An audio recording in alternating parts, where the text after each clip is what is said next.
The greatest achievement was at first and for a time a dream. The oak sleeps in the acorn, the bird waits in the egg, and the highest vision of the soul, a waking angel stirs. Dreams are the seedlings of realities. There's evidence all around you that your thoughts are manifesting. Everything that you see, that you touch, that you taste began with a thought. The car that you're driving began with somebody's thought. Probably a whole team of people that got behind it and created it, but they were all thinking in the beginning.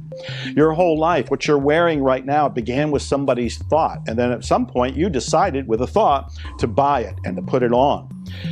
Your work life, everything that's going on, your computer began with a thought. Your pens, your paper, books, I can't think of anything that didn't begin with a thought. Look around your world. We live in this magical, miraculous, moment by moment state of awesome, incredible results that all began with thought.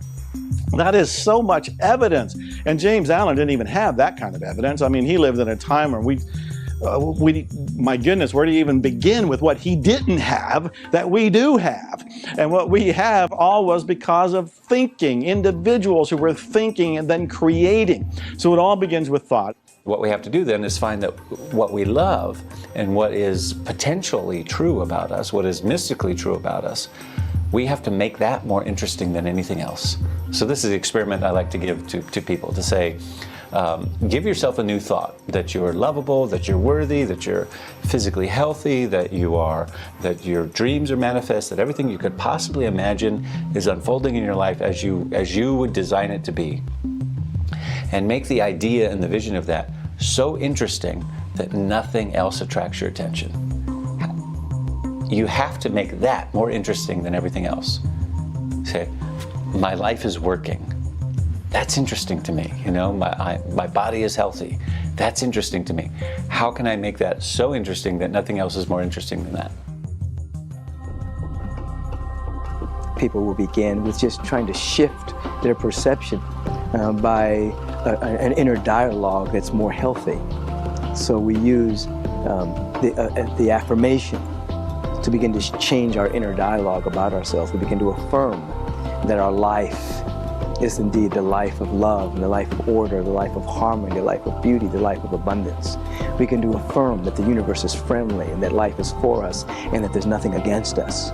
We can affirm that we're divinely supported and that all of our needs are met, until the affirmation seeps into our subjective awareness and begins to be a feeling.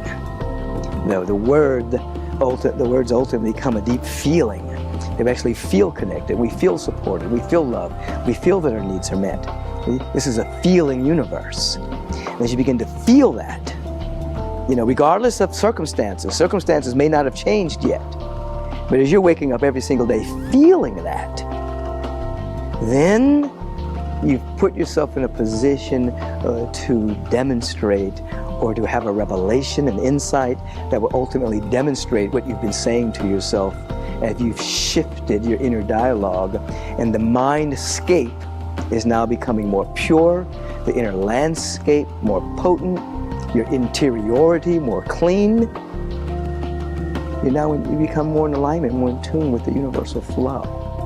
When we go for something and we have these trials and tribulations and these struggles and these triumphs, what we're doing besides creating our reality is we're building our character. We're building up this internal fortitude so that we can have, do, or be whatever we want. We can take on new challenges. We can take on bigger challenges, all because we developed our mental muscle and our internal fortitude to go forth and achieve. So if we don't get a result immediately, we want to realize that we're building a result within ourselves first. And then as we get stronger and our character gets stronger and our belief gets stronger and our power of our mind gets stronger, then the results we're looking for on the outside will come about even faster. They'll be accelerated.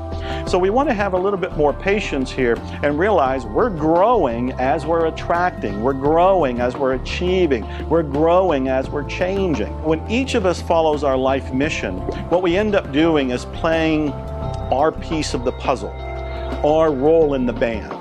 When all of us do this, the world begins to work. All of the pieces come together and you have this wonderful painting.